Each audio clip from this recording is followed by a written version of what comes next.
Hello students, आपका स्वागत है हमारे ऑनलाइन प्लेटफॉर्म स्प्रिंटेड लर्निंग में, जिसमें मैं दीपक खुराना आपका स्वागत करता हूं, आपका वेलकम करता हूं हमारे ऑनलाइन प्लेटफॉर्म स्प्रिंटेड लर्निंग में। तो बेटा जी, आज का टॉपिक 11 ट्वेल्थ में जो बच्चे हैं या कोई भी ऐसा एग्जाम की तैयारी कर रहे हैं जहाँ केमिस्ट्री की इन्वॉल्वमेंट है, तो ये टॉपिक उनके बहुत काम का। क्या टॉपिक है, कंप्लीट डिटेल दूंगा। एक छोटी सी वीडियो है। आप अगर उस टॉपिक के बारे में, ये जब टॉपिक आप कंप्लीट करोगे ना, वीडियो को लाइक एक्चुअल लास्ट में ही करना। आपको समझ में आए ना, जो बच्चे एक्चुअली कंटेंट चाहते हैं कि भाई हमें कुछ अच्छा सीखने को मिले, अच्छा समझने को मिले, जो हम टाइम दे रहे हैं 10 15 20 मिनट हम खराब करेंगे एक वीडियो को देखने में, एक्चुअली उसकी वर्थ होनी चाहिए। अगर आपको उसकी वर्थ लगे तो आप लाइक कर देना, चैनल सब्सक्राइब करना और शेयर करना। आ रही है मेरी बात समझ में? वो टॉपिक क्या है, छोटा सा टॉपिक है, और लगभग लगभग टीचर्स उसको करवाते तो हैं, बताते तो हैं, लेकिन जो डिटेल मैं आपको दे रहा हूं आप कंपेयर करना। क्या एक्चुअल आपको उतनी बात पता थी? क्या एक्चुअल आपको उतनी बात समझाई गई थी? अगर वो टॉपिक नहीं हुआ है ना क्लास में, तो भी आप कंपेयर करना, क्या आपको वो टॉपिक इतनी डिटेल में करवाया गया है? वो टॉपिक है बनाना बॉन्ड। वो टॉपिक है बनाना बॉन्ड। जिन बच्चों ने कर लिया है, बहुत बढ़िया, इजी कंपैरिजन रहेगा। जिन्होंने नहीं किया तो पहले आप यहाँ से सीखो। आपको जितनी डिटेल, जो भी मैं अब आपको एक एक चीज बताऊंगा ना, वो चीज आपके लिए, वो नॉलेज जो आपके लिए ना, एक बनाना बॉन्ड के टॉपिक में बहुत है। इससे बढ़िया आपको नहीं मिलेगा कहीं देखने को। उम्मीद करता हूं ऐसा होगा। नहीं तो इतना जरूर बताऊंगा कि आप वीडियो लाइक करेंगे, आपको कुछ सीखने को मिलेगा। ये आप लास्ट में करना, लाइक वाला जो काम है। आ रही है मेरी बात समझ में? अब शुरू करता हूं अपना टॉपिक। टॉपिक है बनाना बॉन्ड। तो बेटा जी, वैसे तो मैं इसके ऊपर 1 या 2 मिनट की बात कर चुका हूं ब्रिज बॉन्डिंग में, क्योंकि जिन बच्चों ने इसे किया है उन बच्चों को पता है कि ये जो टॉपिक है ना बनाना बॉन्ड का, उसका कंसेप्ट हमारे सामने ब्रिज बॉन्डिंग में आ जाता है, क्योंकि कंसेप्ट का ओरिजिन ही ब्रिज बॉन्डिंग वाले टॉपिक में हुआ था। तो 2 4 मिनट की बात तो वहां भी हुई थी। अब इसके ऊपर कंप्लीट वीडियो लेके आ रहा हूँ। सिर्फ व्यूज का कोई खेल नहीं है यहाँ पे, ये एक्चुअल नॉलेज की बात है। इसको हमने डिटेल क्यों दी, एक टॉपिक क्यों दिया, आप इसको जब समझ लोगे, जब समझ में आएगा आपको, जब वीडियो को देखोगे। देखो, ये टॉपिक था वैसे ब्रिज बॉन्डिंग का जो मैंने आपको करवाया। बाकी इसके ऊपर कंप्लीट डिटेल देता हूँ। जिन बच्चों ने वो लेक्चर देख लिया, वेल एंड गुड, कोई नहीं, नहीं बाकी डिस्क्रिप्शन में लिंक दे दूंगा ब्रिज बॉन्डिंग के लेक्चर का, वो आप देख लेना। मैंने आपको वहां क्या समझाया था कि जैसे BH3 है, इनिशियली ये BH3 होता था। इसका स्टेरिक नंबर जो है, इसका जो स्टेरिक नंबर है, कितने हाइड्रोजन जुड़े हुए हैं यहाँ पे? 3। तो 3 स्टेरिक नंबर हो गया। और ये यहाँ sp2 हाइब्रिडाइज्ड है। यहाँ तक तो बात सबको समझ में आती होगी। अगर मैं ये बात ना भी बताता, इसको थोड़ा सा साफ साफ लिख लेते हैं। अगर मैं ये बात ना भी बताता तो आपको ये बात समझ में आती है कि BH3 की हाइब्रिडाइजेशन कैसी है, वो sp2 हाइब्रिडाइज्ड है। ये बात क्लियर है सबको? स्टेरिक नंबर से आपको हाइब्रिडाइजेशन निकल गई। मैं जब यहाँ 2BH3 लेता था, जब मैं 2BH3 लेता था, तो ये क्या बनाते थे? B2H6 बनाते थे। ये बात हर बच्चा जिसने टॉपिक पढ़ा है वो जानता है। यहाँ अब देखूंगा, यहाँ का स्टेरिक नंबर कितना हो गया? 4। क्योंकि एक बोरॉन से, अब ये बोरॉन है, आप साफ काउंट कर सकते हो एक बोरॉन से कितनी बॉन्ड बन रही है। यहाँ पे 4 बॉन्ड आपके सामने, 4 हाइड्रोजन इंटरेक्ट कर रहे हैं। अब ये कैसा बन गया? sp3 हाइब्रिडाइज्ड बन गया। अब आप कहोगे इसमें आपने नया क्या बताया? क्या हमारे, सॉरी सॉरी सॉरी, एक है चीज रह गया, कर दी थी ना गलती, चलो कोई नहीं, छोटी सी बात है, इसको आप अंडरस्टैंड कर भी लेते हैं, कोई कंसेप्चुअल गलती नहीं है, लिखने की गलती है। ये sp2 हाइब्रिडाइज्ड है, ये sp3 हाइब्रिडाइज्ड है, तो कुछ तो चेंज आया है। अभी आप देखो, अब पहली पॉइंट आप जो लिखोगे, इतना नोट डाउन कर लिया होगा आपने। अब पहला पॉइंट आप लिखोगे, B2H6 मोलिक्यूल sp3 हाइब्रिडाइजेशन के कारण नॉन प्लेनर मोलिक्यूल बन जाता है। ये बात आपको क्लियर समझ में आनी चाहिए।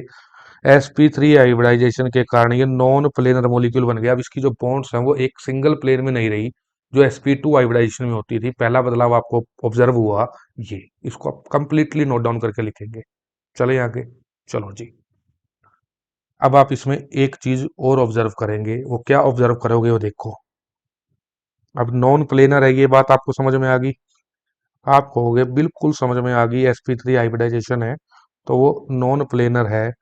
ये बात भी आपको समझ में अब आनी चाहिए। अब यहाँ पे बॉन्ड दो कैटेगरीज में डिवाइड कर दी जाएंगी। अब बॉन्ड दो कैटेगरीज में डिवाइड कर दी जाएंगी। वो बॉन्ड कैसे है वो देखो ऐसे।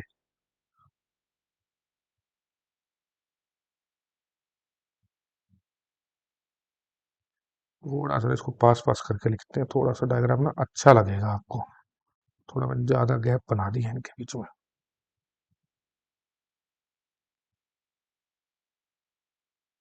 ये देखो जी। अब कहता क्या है, अब ये कहता क्या है आपको।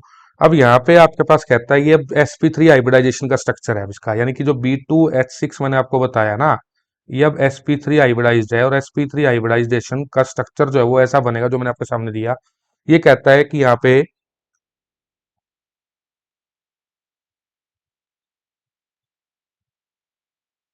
यहाँ टर्मिनल बॉन्ड्स बन रही हैं, और दो हाइड्रोजन जो यहाँ पे आपके पास है वो ब्रिजिंग पोजीशन पे आए हैं, वो ब्रिज बना रहे हैं।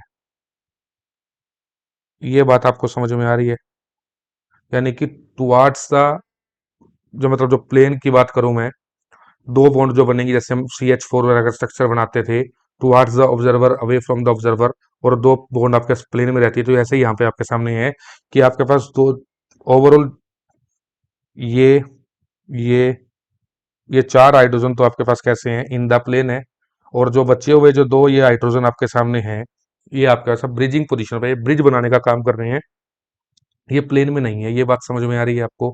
एक अबव द प्लेन है और एक बिलो द प्लेन है। मेरी बात समझ में आ रही है अब आपको, जो समझाने की कोशिश कर रहा हूँ। ये कहता है कि जो ब्रिजिंग पोजीशन वाले हाइड्रोजन है, दो हाइड्रोजन मेरे सामने यहाँ पे हैं। एक हाइड्रोजन जो है वो अबव द प्लेन रहेगा, क्योंकि प्लेन में नहीं है, नॉन प्लेनर बन गया, यही तो बना ना। और एक आपके पास कैसा है, बिलो द प्लेन है। ये बात आपको समझाई जा रही है। ओवरऑल अब तक की बात समझ में आ गई। नॉन प्लेनर बना, sp3 हाइब्रिडाइजेशन के कारण वो नॉन प्लेनर बना। नॉन प्लेनर का ये स्ट्रक्चर बना जिसमें दो हाइड्रोजन बने, एक अबव द प्लेन चला गया, एक बिलो द प्लेन चला गया। ये बात आपको समझा रहा हूँ। क्लियर है। अब कहोगे जी ये बात भी हमें समझ में आती है। चलो जी, यही तो टारगेट है मेरा, समझाना। टारगेट भी तो यही है ना, समझाना ही तो टारगेट है। जब पहले समझ में आ चुका हो, कंसेप्ट रिवाइज हो जाएगा। पहले जो चीज समझ में नहीं आई होगी वो यार रिवाइज हो जाएगी, समझ में आ जाएगी। चलो देखो जी। अब मैं दोबारा इस चीज को जो समझा रहा हूँ, स्ट्रक्चर आपके सामने होगा कॉपी में। बार बार मैं स्ट्रक्चर को ड्रॉ नहीं करूंगा, कॉपी में सारा पॉइंट्स आपके सामने लिखते जाना है आपने। सबसे पहले आप स्ट्रक्चर के अंदर बात लिखोगे, सबसे पहला पॉइंट, ये एक इलेक्ट्रॉन डेफिशिएंट कंपाउंड है। ये क्या है, एक इलेक्ट्रॉन डेफिशिएंट कंपाउंड होता है। ये बात मैंने आपको शुरू में बताई थी कि ये जो ओवरलैपिंग आपके सामने हो रही है ना, ये इलेक्ट्रॉन प्रिसाइज नहीं है। जब ब्रिज बॉन्डिंग में बताया था, उसको वहां एक्सप्लेन किया गया था। अभी भी जो इसकी डेफिशिएंसी है वो कुछ कम हुई है, लेकिन कंप्लीटली रिमूव नहीं हुई। Al2 Cl6 की तरह ये अभी भी डेफिशिएंसी रखता है। पहला इसका इंपॉर्टेंट पॉइंट ये हो गया B2H6 का। सेकंड मेन पॉइंट इसके अंदर आप लिखेंगे एक्सटेंट ऑफ ओवरलैपिंग। ये सारी बातें आपके सामने रखी गई हैं। अब इसका स्ट्रक्चर जो आपके सामने है देखो, इसका स्ट्रक्चर कैसा है। इसका स्ट्रक्चर बनाना ही पड़ेगा मुझे, क्योंकि आपको समझाने के लिए मुझे इसको दोबारा बनाना पड़ेगा। रफ सा बना देते हैं, बाकी एक बार तो समझा ही चुका हूं मैं आपको। ये आपके सामने है। जब इसके अंदर आप एक्सटेंट ऑफ ओवरलैपिंग देखोगे, आपके पास एक्सटेंट ऑफ ओवरलैपिंग देखोगे, ये आपके सामने ओवरलैपिंग जो बन रही है, जैसे एक कंप्लीट बॉन्ड जो आपके सामने बनी। क्योंकि मैं बताऊंगा अभी आपको, यहाँ बनाना बॉन्ड ही समझा रहा हूँ। बी के अंदर आपके पास कैसा है, sp3 हाइब्रिडाइजेशन, फिर हाइड्रोजन के अंदर s ऑर्बिटल, फिर अगले का sp3। तो ये बात आपको समझ में मेन आनी चाहिए। मैंने आपको जो समझाया, बोरोन कैसा है, फिर हाइड्रोजन का एस ऑर्बिटल, ये सिर्फ आपको समझाने के लिए, फिर बोरॉन, ये ऐसे कंबाइन कर रहे हैं। मेरी बात समझ में आ रही है? sp3h का एस ऑर्बिटल, और उसके बाद कहता है sp3, यानी कि एक sp3 ऑर्बिटल कंबाइन कर रहा है, फिर एक s कंबाइन कर रहा है, और फिर एक sp3 कंबाइन कर रहा है। ये ओवरलैपिंग ऐसे रहती है। जब एक इलेक्ट्रॉन क्लाउड अपनी एक शेप लेता है ना, तो ये इलेक्ट्रॉन क्लाउड अपनी जो शेप लेता है, वो इलेक्ट्रॉन क्लाउड जो अपनी शेप लेता है वो ऐसी ले लेता है। इसी को हम नाम देते हैं बनाना बॉन्ड का। यानी कि जो बनाना बॉन्ड आपके पास बनी है, वो बनी है sp3 ओवरलैपिंग से। ये ओवरलैपिंग से क्या बनी है आपके सामने? बनाना बॉन्ड बनी है। ये बात आपको मैंने अब तक समझाई है, और उम्मीद करता हूं समझ में आ भी रही होगी। क्लियर है? दो पॉइंट मैं आपको दे चुका हूं, एक इलेक्ट्रॉन डेफिशिएंट का, और एक एक्सटेंट ऑफ ओवरलैप, यानी कि बनाना बॉन्ड कैसे बनी। ये दो पॉइंट नोट डाउन कर लो। उसके बाद अगले पॉइंट पे चलते हैं। एक एक पॉइंट जो मैं आपको बता रहा हूँ, अब आपने सारे नोट डाउन करते हुए चलने हैं। थर्ड पॉइंट जो आपके सामने है, थर्ड पॉइंट जो आपके सामने आप इसमें देखोगे, जो ब्रिज बॉन्डिंग हुई है यहाँ पे, जो ब्रिज बॉन्डिंग हुई है, वैसे तो जो ये ब्रिज बॉन्डिंग हुई है ना, sp3s और sp3 ऑर्बिटल्स के अंदर, इस ब्रिज बॉन्डिंग को ही हम क्या नाम देते हैं? बनाना बॉन्ड का नाम देते हैं। इसी ब्रिज बॉन्डिंग को हम बनाना बॉन्ड कहते हैं। ये बात पॉइंट में भी लिख लोगे आप। चलो जी, ये बात तो बिल्कुल आसान थी, आप कहोगे समझ में आ गई। अब सब इसमें आपने मुझे बताना है, इसमें नंबर ऑफ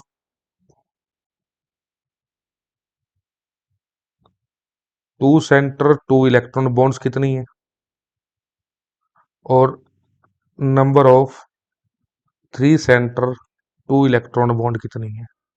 ये आप मुझे बताओगे, वीडियो को एक बार पॉज करोगे, ये आप मुझे समझाओगे कि number of two centre two electron bond कितनी है, number of three centre two electron bond कितनी है। एक चीज का आंसर मैं आपको पिछली वीडियो में दे चुका हूँ, ब्रिज बॉन्डिंग के अंदर ही। एक का आप मुझे अब दोगे। इतने में इसका स्ट्रक्चर ड्रॉ कर रहा हूँ दोबारा समझाने के लिए, बाकी आप मुझे आंसर दोगे। इतने मेरा स्ट्रक्चर ड्रॉ हो रहा है, या वीडियो को पॉज कर लो, चाहे आप जैसे भी, इसका आंसर आप देना है। चलो जी, स्ट्रक्चर ड्रॉ हो गया, आंसर देखते हैं। अब बेटा जी, नाम से समझ में आ रहा है, टू सेंटर टू इलेक्ट्रॉन, यानी कि दो ही सेंटर होंगे, दो ही एटम्स होंगे बॉन्ड बनाने वाले, दो ही एटम हो और दो ही इलेक्ट्रॉन हो। ऐसी कितनी बॉन्ड है? मैं पिंक कलर कर रहा हूं।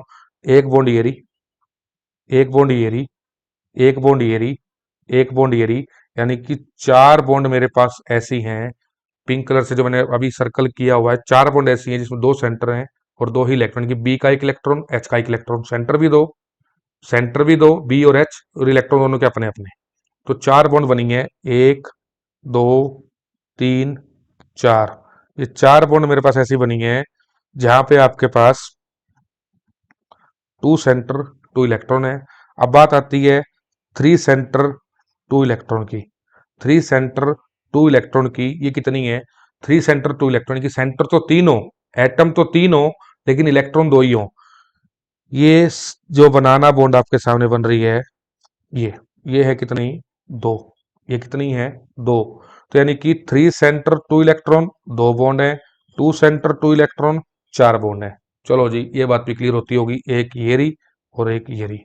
ये बात भी आप नोट डाउन कर ली होगी। चलो जी, ये चार पॉइंट आपको समझा चुका हूं अब तक इस बॉन्ड की करेक्टरिस्टिक्स के।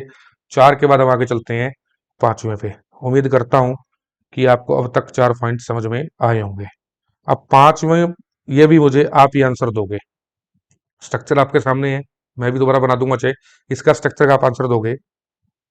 वो क्या है? नंबर ऑफ एटम्स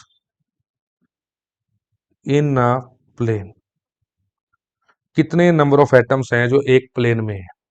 अब आप इसका आंसर मुझे दोगे। छोटी छोटी बातें हैं, छोटी छोटी बातें हैं, वही आपने सीखनी है, स्ट्रक्चर वही घूम रहा है। अब इस लास्ट में एक पॉइंट बताऊंगा, सबसे मेन पॉइंट होगा इसका, वो देखते हैं कितने बच्चों को पता है। अब तक से सारी चीजें हो सकता है पता भी हो आपको। अब आपके सामने है number of atoms in a plane. मैं आंसर दे देता हूँ इसका। इसका आंसर है सिक्स। अब आप कहोगे कैसे? प्लेन में है, प्लेन में है, प्लेन में है, प्लेन में है, प्लेन में है, प्लेन में है, काउंट कर लो। तीन इस तरफ है, चार, पाँच, छ, ये 6 एटम्स हैं। एटम्स की बात हो रही है, बॉन्ड की बात नहीं हो रही। एटम्स की बात हो रही है। 6 एटम्स जो हैं इन अ प्लेन है। अगर हम बात करें उसके बाद नेक्स्ट पॉइंट की, सिक्स्थ पॉइंट की, सिक्स्थ पॉइंट के बाद ये कहता है कि ओवरऑल मॉलिक्यूल जो है, ओवरऑल मॉलिक्यूल जो है वो कैसा है, नॉन प्लेनर है। ये बात भी आपको समझ में आनी चाहिए। 5 पॉइंट हो गए, छठा पॉइंट भी हो गया। उसके बाद आगे चलो। उसके बाद कहता है लास्ट पॉइंट जो मैं आपको बता रहा हूँ। सबसे पहले मैं आपको अब जो चीज बता रहा हूँ ना, अब सेवंथ पॉइंट बनेगा, सॉरी सेवंथ पॉइंट बनेगा, इसको आप नोट डाउन करोगे। वो उसको आपने ध्यान से नोट डाउन करना है, ये चीज लिख लो आप। ये कहता है जो ब्रिज बॉन्ड होती है, जो ब्रिज बॉन्ड्स होती हैं, ये स्ट्रोंगर एंड लॉन्गर होती हैं एज कंपेयर टू, ये पूरा पॉइंट आप लिखना है, as compare to terminal bonds.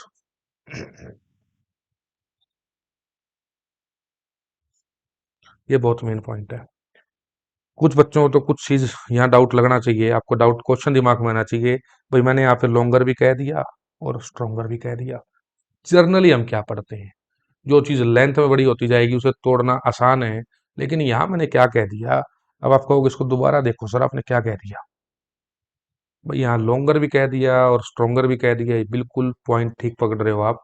यहाँ पे ये केस बनता है, ये लॉन्गर भी है, स्ट्रोंगर भी है, टर्मिनल बॉन्ड से कंपेयर कर रहा हूँ, ध्यान रखना।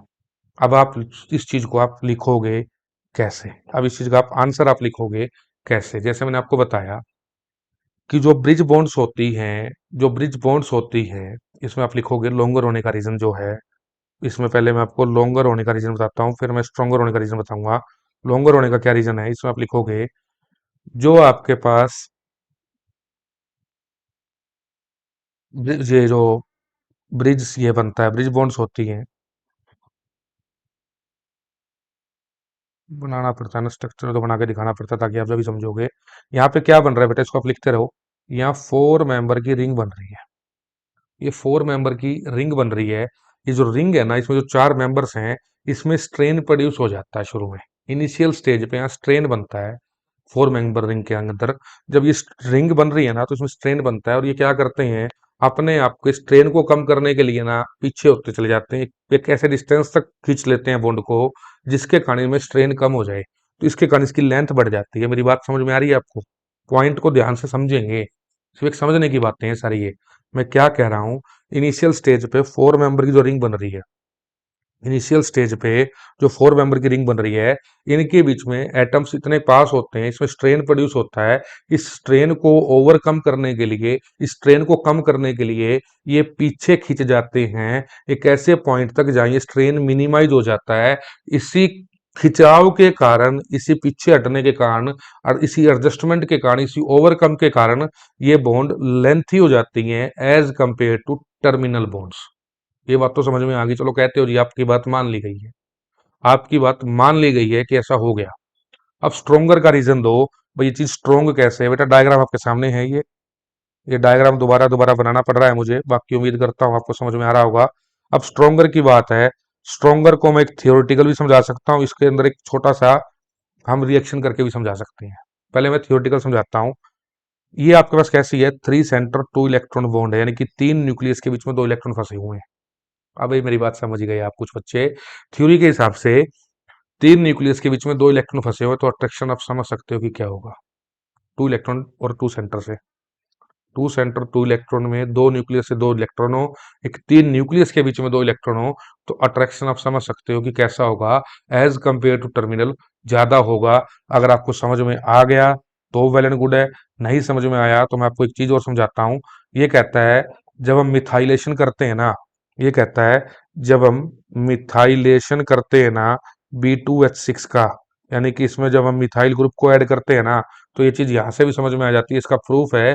कहता है कि जब हम B2H6 का इसके अंदर मिथाइल ग्रुप ऐड करते हैं ना, तो होता क्या है, जो 4 बॉन्ड्स है टर्मिनल पोजीशंस की, ये तो रिप्लेस हो जाती हैं, लेकिन जो दो बॉन्ड्स हमारे पास हैं ब्रिजिंग एटम्स की, ब्रिज बॉन्डिंग वाली, ये रिप्लेस नहीं होती। इसका मतलब आप समझ सकते हो मिथाइलेशन के अंदर कि जो बॉन्ड रिप्लेस हो रही है और जो नहीं हो रही है, तो आप समझ सकते हो जो रिप्लेस हो रही है वो वीक है, जो नहीं हो पा रही वो नहीं टूट पा रही, तो इसका मतलब वो as compare to terminal bonds वो स्ट्रोंग पड़ती हैं। आ रही है मेरी बात समझ में? यानी कि कहने का मतलब क्या है कि जब जैसे मान लो B2H6 है, मैं इसमें एक मिथाइल ऐड करना चाहता हूँ, मैं इसमें एक मिथाइल ऐड करना चाहता हूँ, मैं क्या करूंगा, B2H5CH3 प्लस HCl, ये रिमूव हो गया। ये एक मिथाइल जो H निकला है ना, जो यानी कि जो B2H6 से अब B2H5 की कन्वर्जन आई है ना, तो जो H निकला है वो एक टर्मिनल का निकला है। अगर मैं अगला ऐड करूंगा, B2H4 बनेगा, ये एक और टर्मिनल निकल गया। फिर मैं एक और मिथाइल ऐड करूंगा, B2H3 बनेगा। उसी तरह यहाँ पे मिथाइल जुड़ते जाएंगे, CH3 होल ट्वाइस CH3Cl, तो ये तीन H निकल गए। अगर मैं एक और मिथाइल ऐड करता हूँ तो चार टर्मिनल के निकल गए। अब आप कहते हो जी इसके बाद B2H2CH4 हो गया, अब इसके बाद आप कहते हैं कि एक मिथाइलेशन और कर दो, उसके बाद कहेगा जी ये नॉन रिएक्शन। मेरी बात समझ में आ रही है? आई थिंक अभी आपको, अब आपको दिख जाएगा। अब तो स्लाइड ऊपर से नहीं, एक मिनट। ये कहता है कि आपके पास अगर इसके बाद आप करते हो ना मिथाइलेशन, इसके बाद अगर अपनी मिथाइलेशन आप करते हो, यानी कि जो हमारे पास B2H6 था, इसमें से चार हाइड्रोजन तो रिमूव हो जाएंगे, चार CH3 प्लस हो जाएंगे, ये चीज तो हो जाएगी। B2H2CH3 का होल फोर, यहां तक तो बन जाएगा। इसके बाद मैं चाहूंगा कि अगर B2H2 में अगर मैं एक और H निकालना चाहूं या दोनों H निकालना चाहूं, तो ये रिएक्शन आगे नो रिएक्शन में चली जाती है। क्यों चली जाती है? क्योंकि हमने देखा है कि जो ब्रिजिंग वाले हाइड्रोजन है, ब्रिजिंग वाले हाइड्रोजन है वो रिप्लेस नहीं हो पाते। मेरी बात समझ में आ गई? अब तक मैंने आपको क्या समझाया बनाना बॉन्ड में, उम्मीद करता हूँ काफी डिटेल देने की कोशिश करी। और भी कोई पॉइंट्स मेरे समझ में आते हैं, ध्यान में आते हैं, लगता है कि मैंने आपको नहीं बताया, तो आने वाली वीडियोज में समझा दूंगा। कोई ऐसा इशू नहीं है, नई वीडियो बना दूंगा। लेकिन अब तक की जो 11th की नॉलेज आपके सामने आनी चाहिए वो कंप्लीट नॉलेज मैंने आपको दी है। नॉन प्लेनर बना, टर्मिनल बॉन्ड बने, ब्रिजिंग बॉन्ड बने, two centre two electron bond, three centre two electron bond कितनी बनी, कितने एटम्स एक प्लेन में बने, कौन सी बॉन्ड स्ट्रॉन्गर है, कौन सी बॉन्ड लॉन्गर है, बनाना बॉन्ड कैसे बनी, ये सारी डिटेल B2H6 पे मैंने आपको दी। लेकिन अभी मैं B2H6 पे आपको और भी बात समझाऊंगा कि ये कैसे रिएक्शन करता है, इसके ऊपर भी मेरी एक वीडियो और आएगी। अभी सब कुछ का टॉपिक कंटिन्यू करवाऊंगा पूरी डिटेल में। सिर्फ आज का टॉपिक बनाना बॉन्ड को एक्सप्लेन करना था, B2H6 के स्ट्रक्चर को एक्सप्लेन करना था। अब अगली वीडियोज में आपको क्या मिलेगा, बिल्कुल आपने अब आपको देखना है कि चैनल सब्सक्राइब करना है नहीं करना, कुछ सीखने को मिला या नहीं मिला, लाइक करना है नहीं करना, अब आपके ऊपर छोड़ दिया मैंने। इसके बाद B2H6 की आपके सामने एक वीडियो और आएगी, इसमें मैं आपको बताऊंगा कि ये सिमेट्रिकल और अनसिमेट्रिकल किस तरह से रिएक्ट करता है, किस तरह से लुईस बेस से रिएक्ट करता है, देखते ही समझ में आएगा। जब आपको क्वेश्चन दे दिया गया हो ना एग्जाम में कि B2H6 दे रखा है, ये आपको लुईस बेस दे रखे हैं क्योंकि इलेक्ट्रॉन डेफिशिएंट है। B2H6 इलेक्ट्रॉन डेफिशिएंट है, पहला पॉइंट था। इलेक्ट्रॉन डेफिशिएंट किससे कंबाइन करता है? लुईस बेस से कंबाइन करेगा। वो किस वे में करेगा ये अगली वीडियो में समझाऊंगा। मेरी बात समझ में आ गई है ना आपको? मैंने आपको पहला पॉइंट यही बताया ना कि B2H6 इलेक्ट्रॉन डेफिशिएंट कंपाउंड है। अब इलेक्ट्रॉन डेफिशिएंट कंपाउंड सभी को समझ में आता है कि वो लुईस बेस से कंबाइन करेगा। अब लुईस बेस से वो कैसे कंबाइन करेगा, किस वे में करेगा, क्योंकि यहाँ पे दो तरह के BH बॉन्ड हैं, एक टर्मिनल वाले, एक नॉन टर्मिनल वाले। वो कैसे क्लीवेज करेगा, कैसे तोड़ेगा, वो अगली वीडियो में समझाऊंगा। तो अब आप देख लें कि क्या करना है। बाकी मेरी तरफ से आज इतना ही। Thank you, thank you very much.